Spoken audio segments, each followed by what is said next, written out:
Hi, I'm John Quill here from the Castle Veterinary Clinic in Castleisland on management of calves at grass.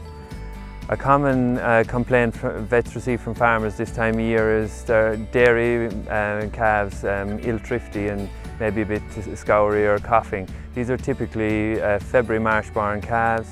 They're weaned in mid-April and turn to grass in May, and they're just not doing well since they went out. They're probably out 5-6 weeks now and did okay for the first couple of weeks and going downhill a bit now. It's important to address these issues promptly because these calves this age can go downhill quite quickly.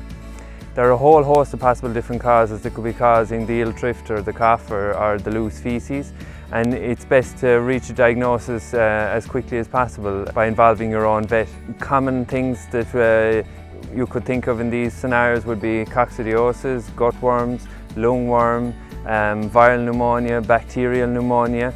A good place to start would be to take fecal samples, and fecal samples can identify for worms, coccidiosis and different burdens. Nasal swabs are also good. But I suppose in general some good management practices to consider while you're waiting to reach a diagnosis. Make sure calves are old enough when you wean them. They should be consistently eating 1 kilogram of concentrates daily.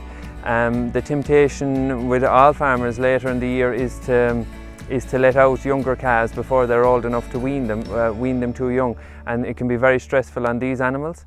The next thing would be to turn calves out to the cleanest pasture possible.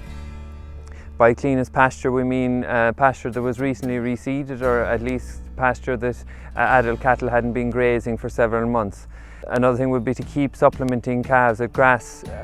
They won't eat enough forage until later in the year, so they'd want at least one kilogram of supplement for the summer. I suppose the other thing to consider with the change in legislation next year around anthelmintic usage would be that a relevant and farm-specific plan should be drawn up with your vet and implemented correctly.